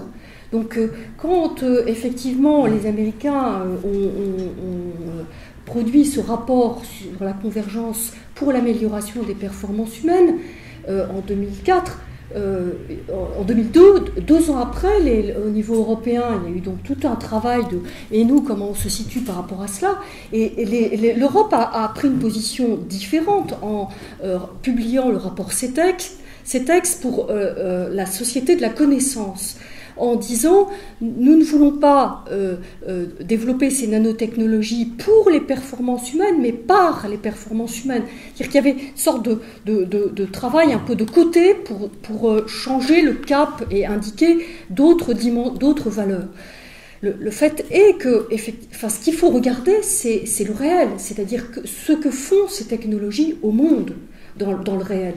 Donc si on prend ce qui se passe dans le champ des usages, tout simplement, des usages ce que j'évoquais très rapidement, mais on pourrait prendre des chiffres, sur comment les gens vivent, tout simplement, comment les gens vivent, du point de vue de la consommation de psychotropes ou de smart drugs, de confort, pour oublier, pour augmenter, pour ceci, pour cela, ou dans des recours à des technologies, à des technologies, enfin à des produits qui permettent d'oublier un moment. C'est quand même très on voit bien qu'il y a une sorte de jeu d'ailleurs entre de plus en plus de violence et de plus en plus de jeux.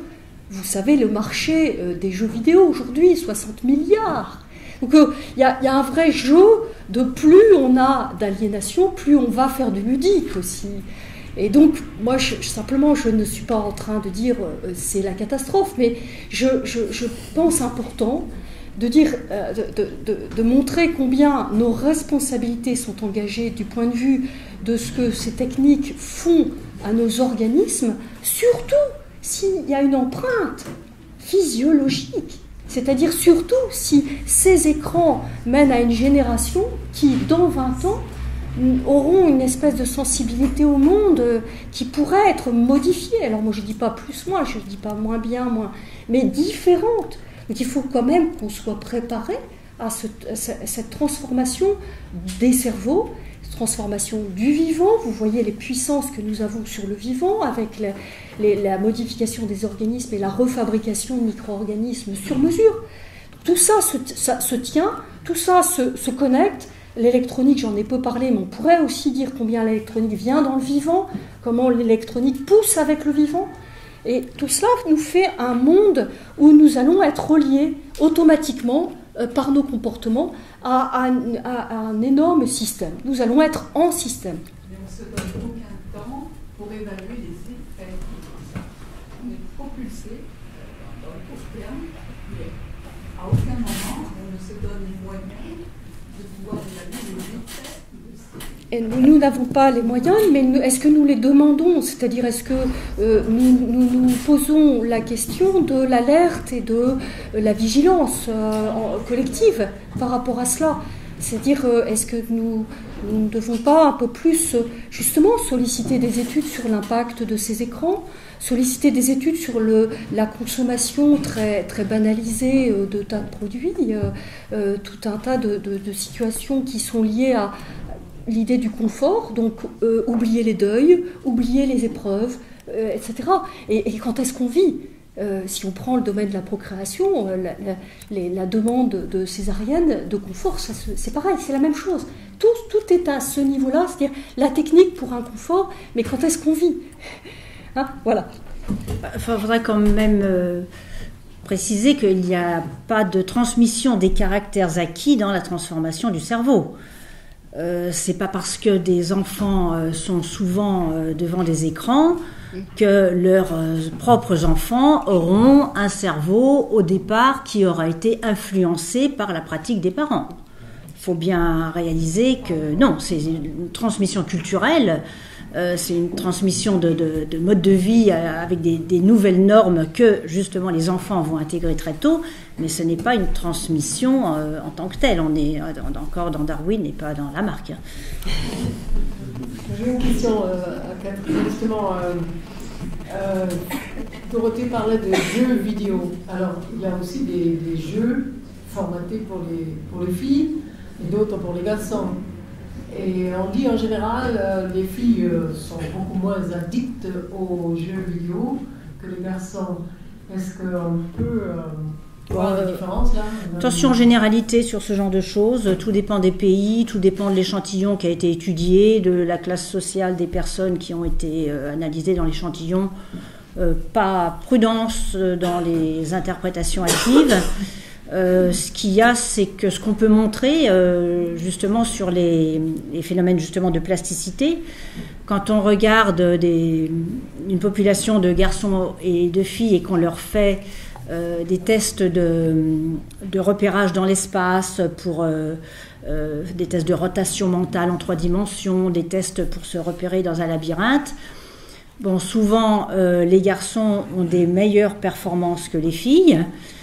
Mais quand on soumet les jeunes à justement des exercices, en particulier à des jeux vidéo, au bout d'une semaine, on s'aperçoit que les filles ont rattrapé les garçons. Donc vous voyez, toutes ces questions-là sont simplement liées à des pratiques, à des apprentissages. Et bon, les jeux vidéo permettent de bien se repérer dans l'espace, ça c'est pas mal. Ouais.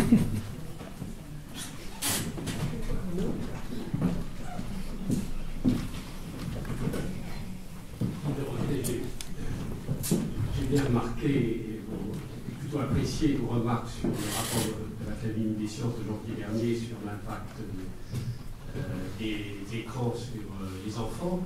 Et je voudrais savoir, ce rapport qui a vraiment choqué, je pense, pas mal de monde, est-ce qu'il a provoqué dans les milieux scientifiques non seulement des échos, mais des protestations? Parce que j'en ai pas vu beaucoup, mais c'est quand même assez ahurissant ce qui s'est passé, puisque ce rapport, si je l'ai bien lu, consistait à relativiser toutes les études qui avaient été faites depuis de nombreuses années, qui concluaient quand même sur les potentialités des effets nocifs à certains âges et sur la nécessité de moduler l'exposition aux écrans en fonction de l'âge des enfants pour que ça ait des effets positifs et non pas négatifs. Voire destructifs. Oui, il y a eu donc, suite à ce rapport, une mobilisation d'un réseau de scientifiques, psychologues, de gens qui sont concernés par ces thématiques-là. Je pense que c'est une bonne centaine, pilotée notamment par Michel Desmurger, oui c'est ça, qui est à l'INSERM, et ça a fait l'objet de beaucoup d'échanges qui ont été d'ailleurs retransmis notamment par Sylvestre Huet sur son blog de Libération. Mais depuis, j'ai pas vu grand-chose. J'ai entendu Michel Desmurger s'exprimer au Forum européen de bioéthique où il a été invité pour parler de cela en février, donc à Strasbourg. Mais je n'ai pas vu que le sujet continuait à faire controverse et que cette controverse se structurait, se développait et permettait de se faire une idée. Parce que c'est dommage, parce que c'est justement l'occasion de regarder quelles sont les études disponibles et de mûrir sur ce point qui est délicat, savoir qu'est-ce qu'on gagne, qu'est-ce qu'on perd si on est devant des écrans. J'ai bien compris que ce n'était pas transmissible, bien sûr, mais si la société est comme ça, les bébés vont tous être comme ça, parce que c'est l'environnement qui joue, là, en l'occurrence. Mais c'est que Michel Desmurger, il est très poussé sur les études, il a sorti un bouquin dans ce sens, mais il a des conclusions tellement négatives sur les écrans qu'il a un particulier, j'allais dire, voilà. Gênant pour pouvoir défendre une cause tellement il est négatif.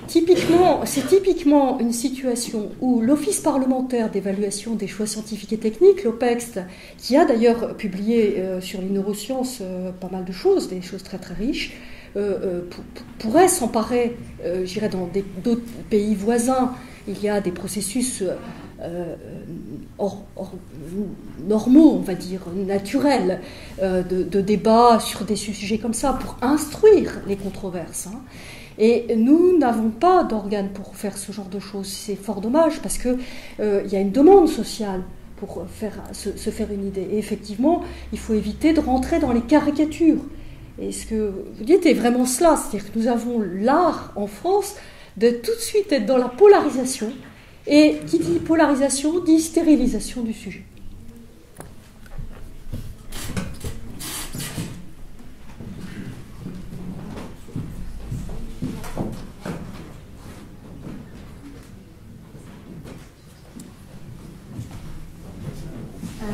Catherine Vidal, en fait, moi je voulais savoir ce que vous pensiez de l'étude de Simon Baron-Cohen sur les nouveau-nés.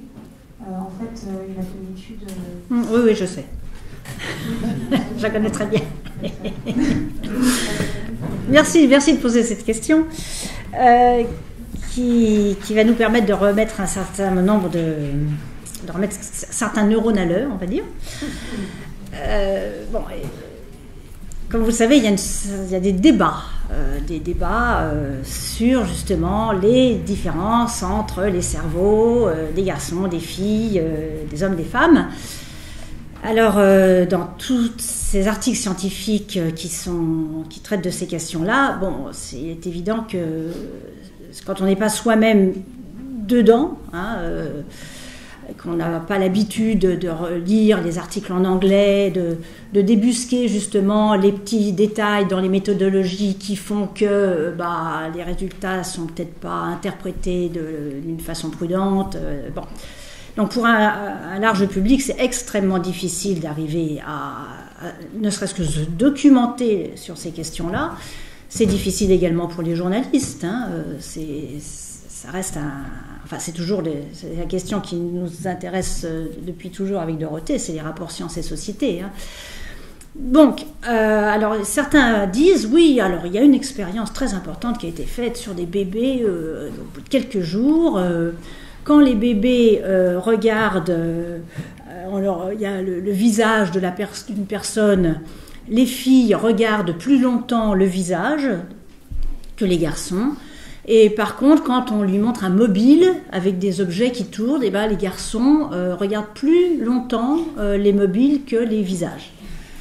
Et la conclusion de l'auteur, qui est une personne qui a vraiment pignon sur rue dans ces domaines-là, est que justement cette expérience démontre que dès le plus jeune âge, il y a des différences et que les petites filles, les visages les intéressent donc. Plus tard, elles sont portées vers l'empathie et vers le soin aux autres, tandis que les garçons, elles sont très vite dans la mécanique, puisque Voilà. Alors, ce qui compte, c'est de regarder très précisément la méthode utilisée. Donc, il faut voir que cette étude n'a jamais été reproduite par quiconque. Elle est le fait de Simon Baron-Cohen qui a fait d'autres expériences qui vont toujours dans le même sens, c'est-à-dire qu'il est un petit peu tout seul dans sa ligne à défendre ces idées-là, avec cette approche-là en tout cas. Et en l'occurrence, il y a une grosse difficulté qui est que quand on a justement des bébés qui doivent regarder et fixer leur regard, ils ont 2-3 jours, la nuque, elle est hypotonique. Enfin, le bébé ne peut pas tenir sa tête. Donc, il faut lui tenir la tête. Donc, la façon dont on va regarder comment fixe ou pas un enfant alors qu'on lui tient la tête, il y a quelque chose qui fait que, effectivement, l'expérience n'a jamais été reproduite par quiconque, parce qu'elle n'est pas facilement, disons, elle n'est pas très encadrée sur le plan de la rigueur scientifique, la façon dont on procède. Et également, les enfants n'étaient pas habillés avec des pyjamas jaunes, c'est-à-dire on savait si c'était des garçons ou des filles. Mais voilà, il faut arriver à décrypter ce genre d'études.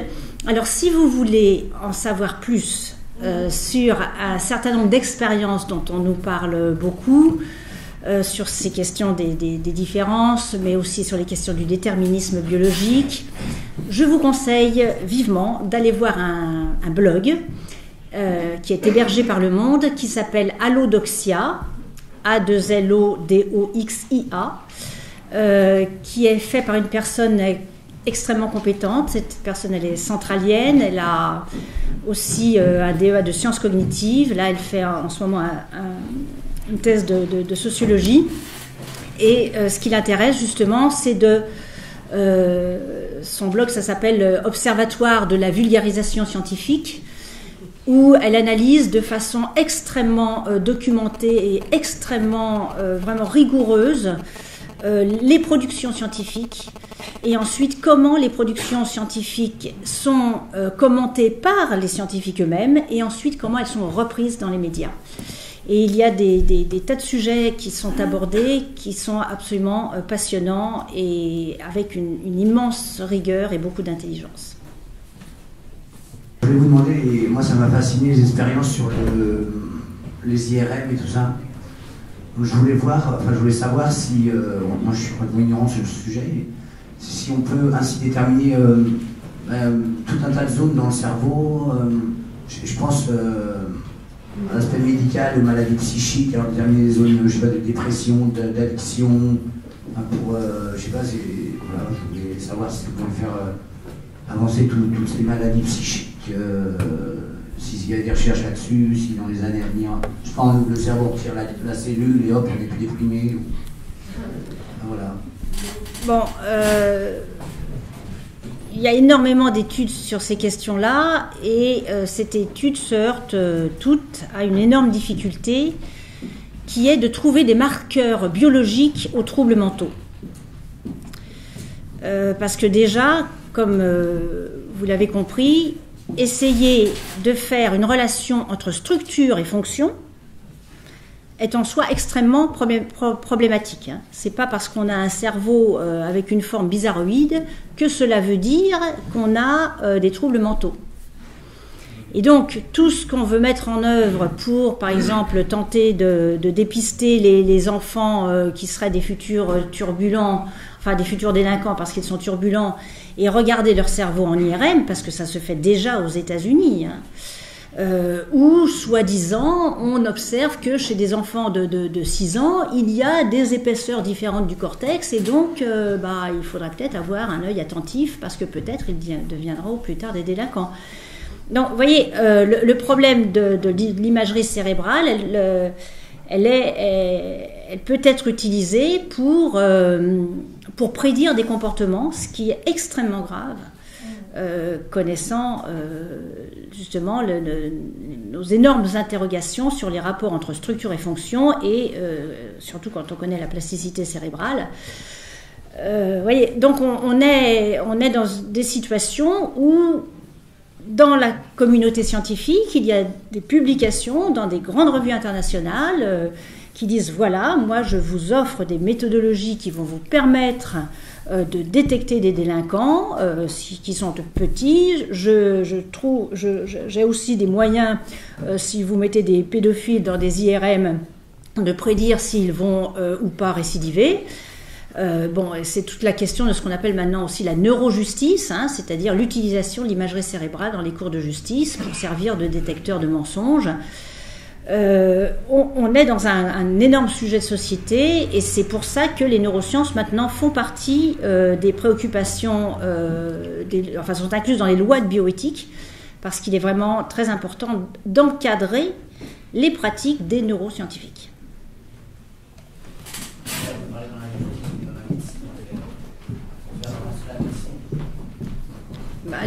Oui, mais pour la médecine, bien évidemment que le fait de pouvoir étudier le cerveau sans avoir à ouvrir la boîte crânienne, c'est quelque chose d'éminemment important pour des aspects cliniques, la détection des tumeurs, des accidents vasculaires cérébraux. Enfin, on a fait des progrès considérables, justement, dans l'exploration du cerveau sur des questions pathologiques, mais pas sur des questions qui relèvent des troubles mentaux. C'est surtout, d'abord et avant tout, sur des questions qui relèvent de lésions cérébrales, de déficits liés à des accidents vasculaires cérébraux, etc. Excusez-moi, parce que j'ai entendu parler la semaine dernière du neurofeedback, justement pour rééquilibrer toute la sérotonine par rapport aux gens qui sont en dépression. Vous voyez, à nouveau, il faut se garder d'avoir une vision simple du fonctionnement du cerveau. Il ne faut pas avoir une vision réductrice, parce que dire que la dépression, ça veut dire qu'il y a trop de sérotonine, c'est quand même extrêmement réducteur et simplificateur. Et il existe un certain nombre d'études depuis des années. Les unes ont mis en avant la sérotonine, mais d'autres ont montré que c'est peut-être pas non plus la sérotonine qui serait, en tout cas, un facteur causal de la dépression. Parce que le problème dans le cerveau, c'est de savoir qu'est-ce qui est la cause et qu'est-ce qui est la conséquence.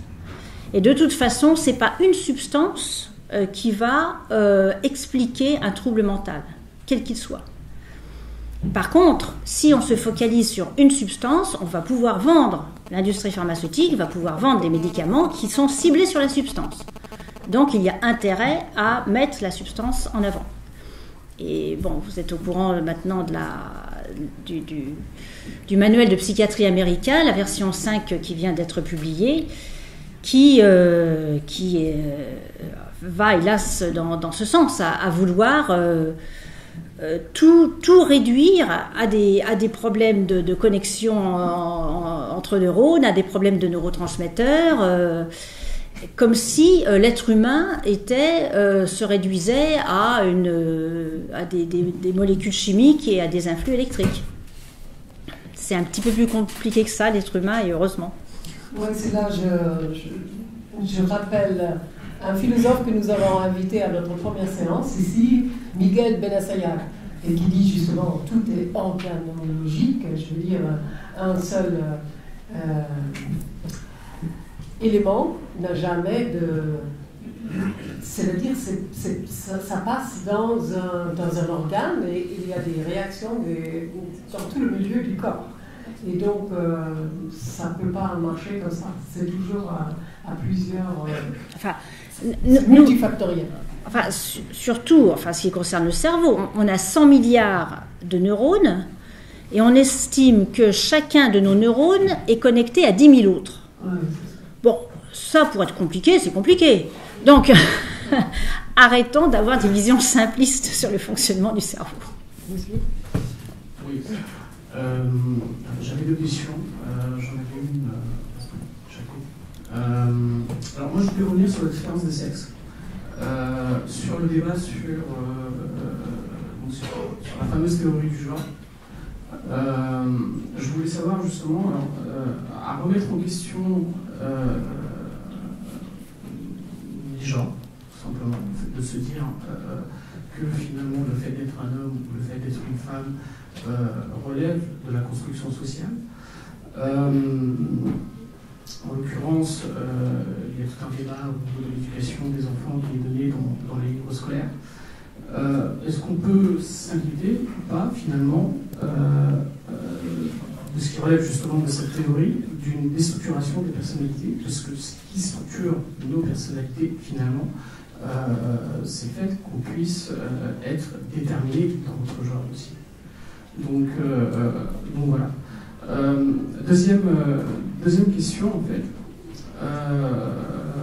Alors, est-ce que vous n'avez pas, par rapport au bain technologique, est-ce que finalement vous n'avez pas un regard un peu trop manichéen en dénonçant justement ce fameux bain technologique comme étant aliénant, alors qu'on a bien vu que ce fameux bain technologique a été un outil formidable de révolution,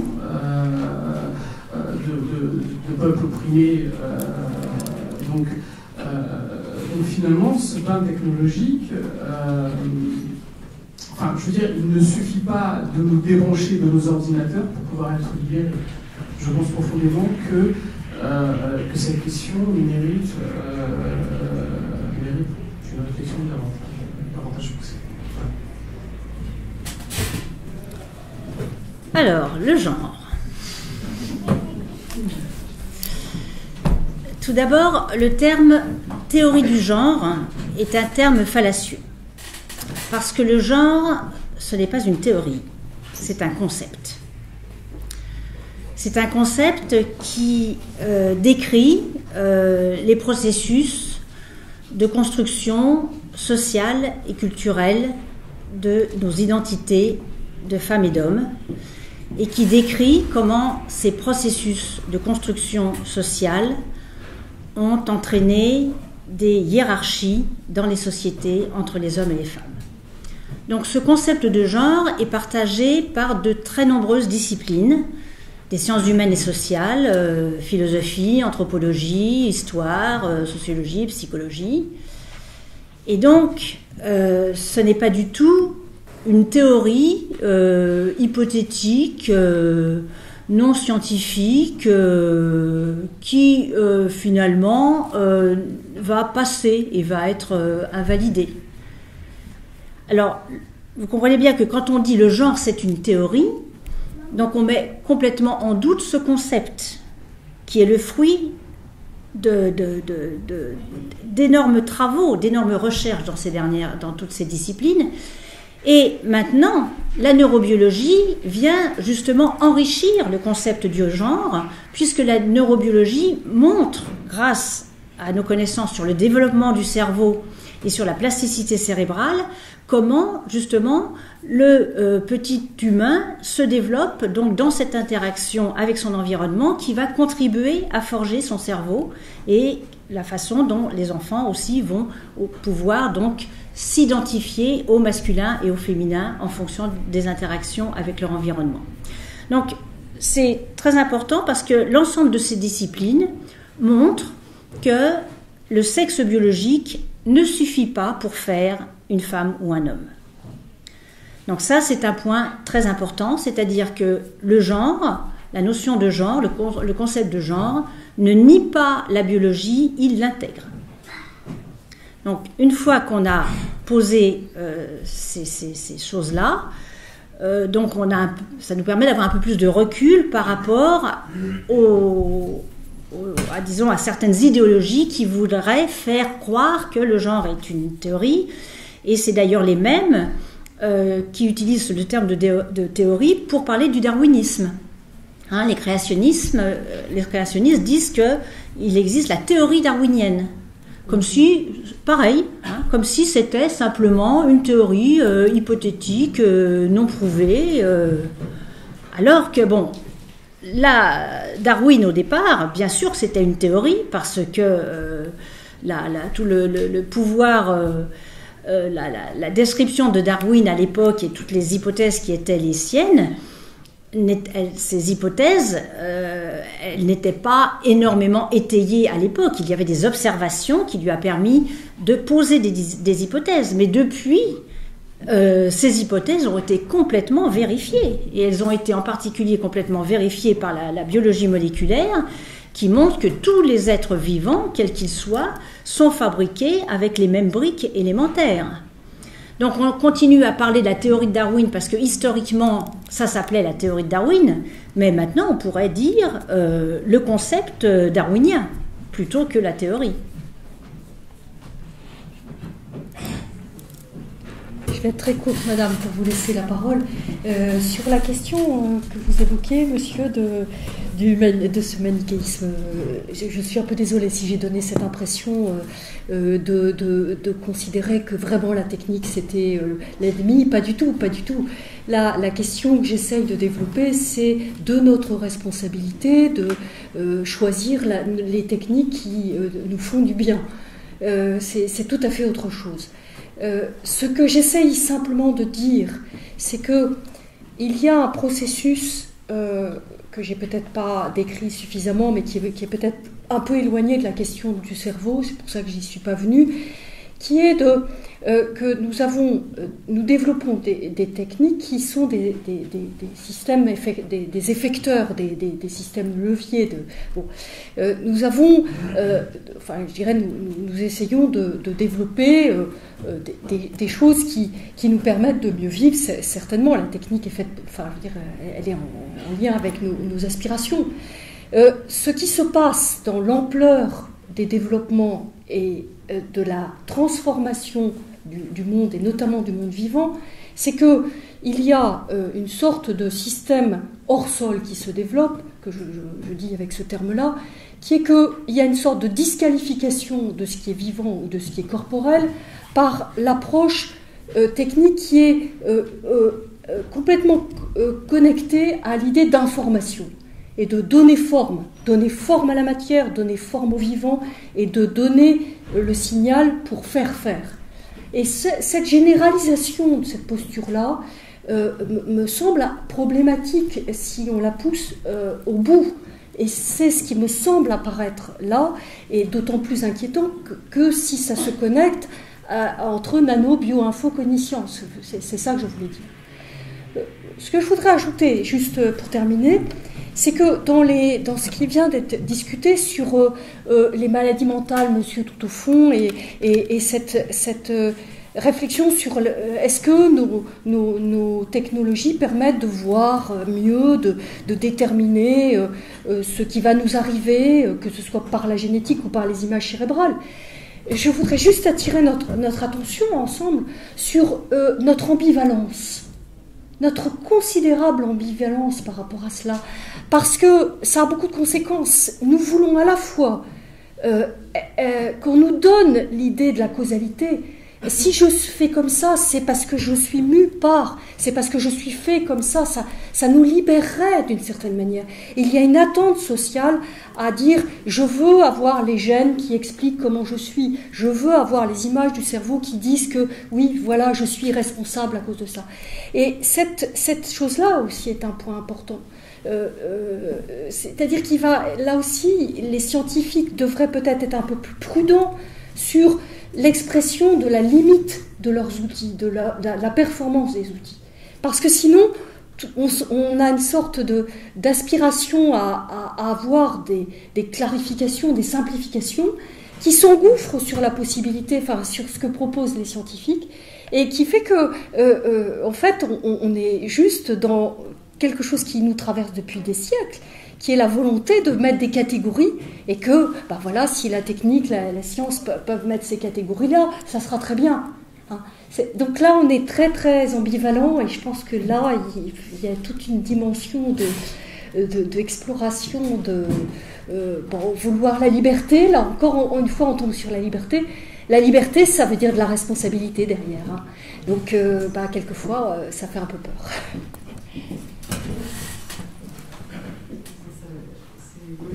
C'est le dévoiement de nos techniques.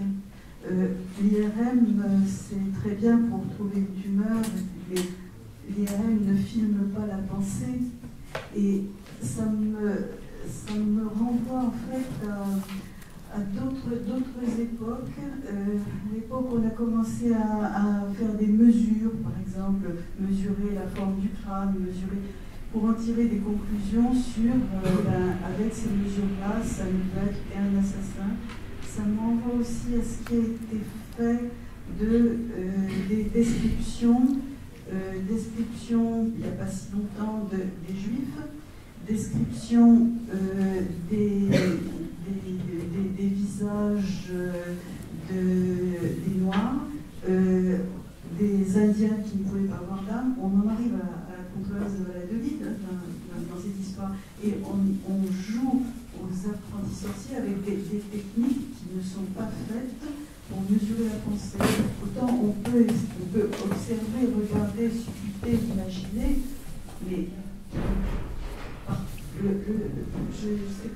des trucs qu'il y a quelques années, j'avais entendu parler d'une technique qui permettait de voir la progression des molécules d'eau le long des fibres nerveuses. Et ça me semblait que par rapport au croisement de ce qui pouvait se passer dans le corps, c'était intéressant. Mais encore une fois, ça n'a rien à voir avec visualiser la pensée. Oui, ce que je voulais souligner, c'est que cette tendance à vouloir trouver des déterminants biologiques au comportement, on n'a pas forcément besoin de l'IRM, parce qu'à l'heure actuelle, il y a des articles scientifiques, c'est des sujets qui m'intéressent, c'est pour ça que je les ai trouvés, qui analysent les traits du visage. Hein, et récemment, il y a eu un article paru en 2010 où on a regardé des visages, on a mesuré les rapports entre la largeur du visage et la hauteur du visage, et soi-disant ce rapport permet de prédire si quelqu'un a ou pas un comportement violent. Donc ça, c'est des choses qui sont publiées à l'heure actuelle. De même que d'autres ont fait aussi, ils prêtent des étudiants la plupart du temps, ils leur montrent des visages et après, si les visages qu'ils ont montrés, là l'étude dont je vous parlais, c'est fait sur des hockeyeurs, des jouets au Canada, des hockey sur glace. En fait, il s'avère que les personnes soi-disant violentes, c'est ceux qui ont eu le plus de pénalty par minute dans le match. C'est publié là en 2010 dans des revues scientifiques internationales avec comité de lecture. Il y en a d'autres qui ont regardé aussi si on pouvait deviner si une personne était homosexuelle ou hétérosexuelle simplement au trait du visage. Et quand ils ont fait passer comme ça des séries de visages, il s'avère que quand on réduit le temps des visages non plus à 50 millisecondes mais à 15, enfin je ne sais pas combien, que même à 15 on arrive soi-disant à discerner si telle personne est homosexuelle ou hétérosexuelle, et les gens en déduisent que c'est donc des circuits qui sont innés dans le cerveau et que c'est le fruit justement de l'évolution qui aurait fait que de façon totalement instinctive, en regardant les visages des gens, on est capable pour se reproduire d'aller choisir la personne qui est hétérosexuelle pour justement assurer sa descendance. On en est là. Donc vous voyez, on n'a même pas besoin d'IRM. Hein. En psycho, faut voir, en psychologie expérimentale, énorme ce qu'il y a aussi dans ces domaines-là. Pareil avec les photos des noirs, des blancs, etc. Et maintenant, il n'y a plus aucun complexe. C'est ça aussi. Enfin, vous avez dû voir récemment l'article de Nancy Houston et de Raymond, là, dans Le Monde, en disant, mais bien sûr que les sexes existent, bien sûr que les races existent, arrêtons d'être politiquement corrects sur ces questions-là. Et maintenant, on ose. Il y a un changement là, parce que les mots sont, les problématiques sont clairement exprimées. Merci beaucoup pour votre présentation. Je trouve que l'association des deux thèmes qui sont proposés va vraiment très très bien ensemble et j'ai trouvé ça très intéressant. Moi, j'aimerais non pas poser une question, mais plutôt proposer des idées, et si on peut réagir là-dessus, personnellement, ça mènerait. Je suis issu du monde de technologie, de formation, un petit peu par hobby, mais surtout pour la satisfaction du pouvoir qu'il me confère. Donc j'ai besoin de la technologie aujourd'hui pour pouvoir évoluer, et ça me convient. Je pense que l'outil est bien moins important que l'utilisation qu'on en fait, parce que l'utilisation dépend de soi et de sa propre philosophie via un système de valeurs transmis par son environnement.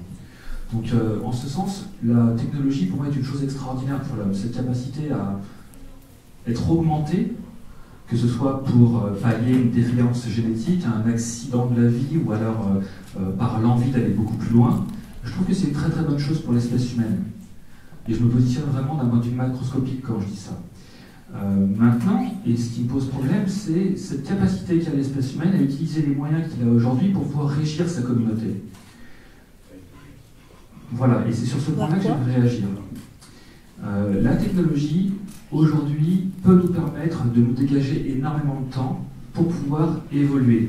Et l'étude que vous avez présentée via les imageries montre que l'espèce humaine, si focalisée sur un thème, peut avoir la capacité, grâce à cette espèce de talent naturel, de se développer, de briser toutes ces chaînes, tous ces plafonds de verre pour rejoindre le nectar et la quintessence de ce que la nature peut lui apporter.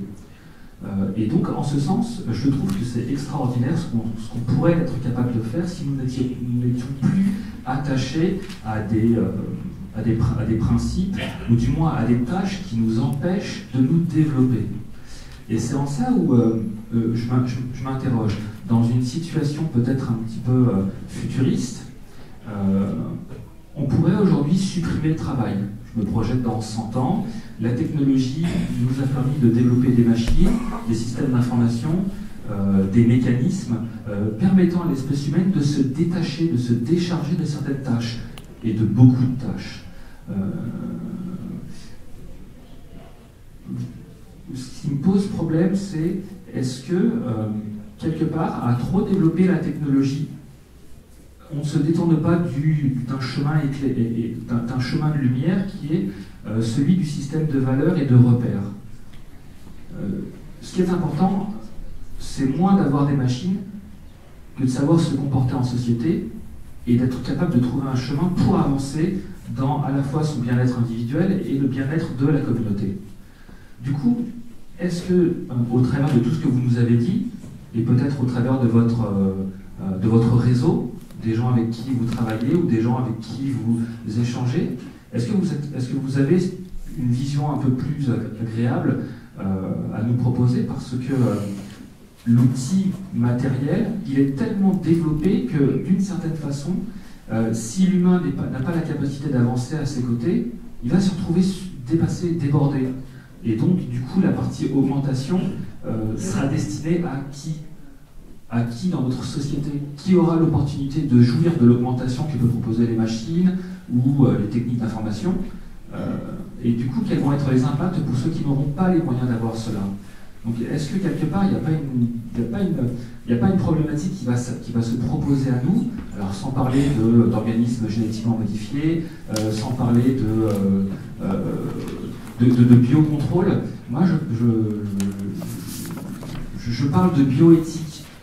Est-ce qu'on va avancer, c'est un peu jeune comme idée, est-ce qu'on va avancer pour détacher l'humain de cet asservissement qu'est le travail, d'une certaine façon, Parce qu'aujourd'hui, aujourd'hui, on nous fait comprendre très rapidement que nous devons trouver notre place dans notre société par une certaine forme de productivité, afin de répondre à nos besoins primaires et aux autres.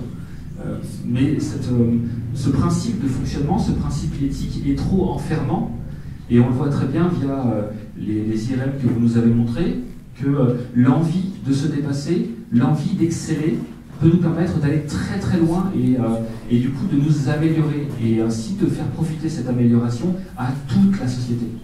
Donc c'était moins une question, mais plus une remarque. Vous n'avez pas défini le terme « améliorer ». Ça me pose problème parce que...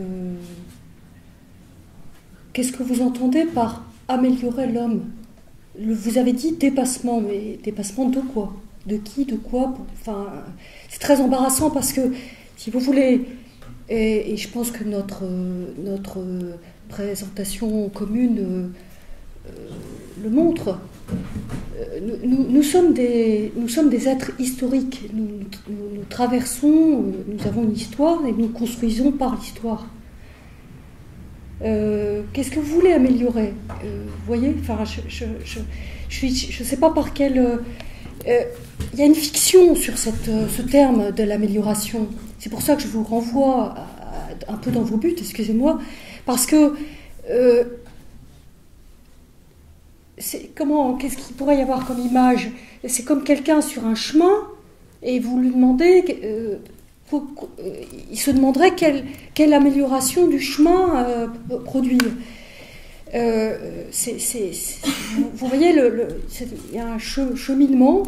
Alors ça, c'est un premier élément. Mais ce qui me gêne aussi, c'est que, j'ai noté, briser les chaînes,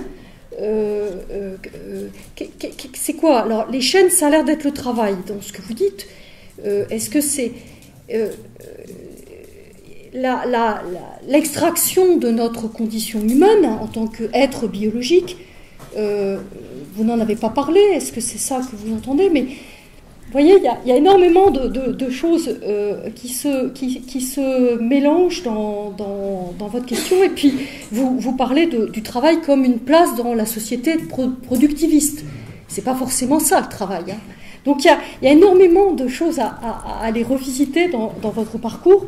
Ce que je trouve intéressant, je dirais, quand vous parlez de l'opportunité, qui aurait l'opportunité de jouir de ces progressions, là je trouve qu'il y a un point très très important.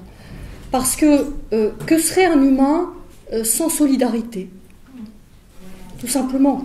C'est là que déjà nous souffrons terriblement en tant qu'humains de ce que des humains ne peuvent pas vivre leur vie d'homme tellement ils sont en déficience de survie, en mode survie, ou même en mort retardée.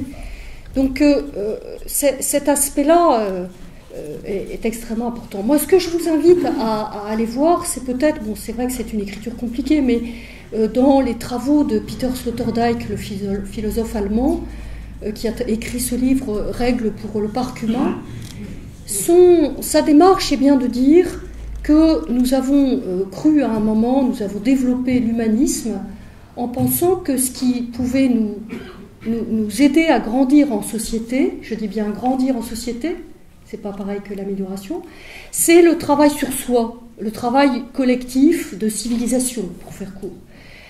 Et pour lui, dans ce livre qu'il a publié il y a une quinzaine d'années, Les règles pour un parc humain, c'était une sorte d'alerte pour dire l'humanisme ne tient plus. Nous déléguons à la technique ce projet de l'amélioration.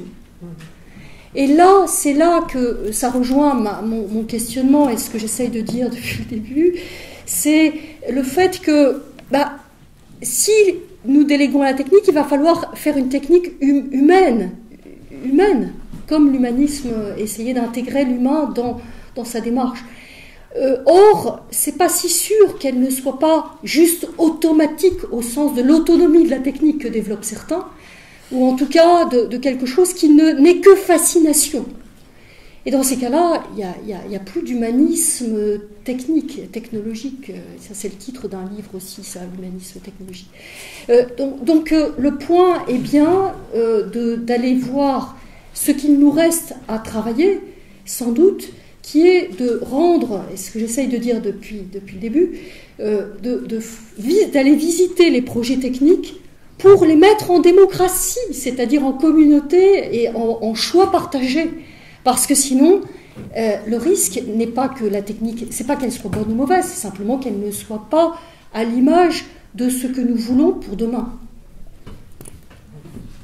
Très bien. Est-ce que Catherine veut dire quelque chose en guise de conclusion, parce que là, on est à la fin de notre Mais je débat. crois que Dorothée a très bien conclu, et ce qui est plaisant, c'est de voir à quel point nos approches sont complémentaires, et on espère très fort que vous avez appris beaucoup de choses et que vous allez sortir de cette salle avec des débats en tête qui vont se multiplier et que toutes ces valeurs que nous partageons puissent être diffusées le plus possible. Donc, effectivement, notre université populaire, mais aussi rencontrer les gens autrement, sont sous le signe de savoir et agir. Donc, je vous souhaite un bel été, mais bon, essayez de multiplier vos expériences, vos savoirs, et agissez.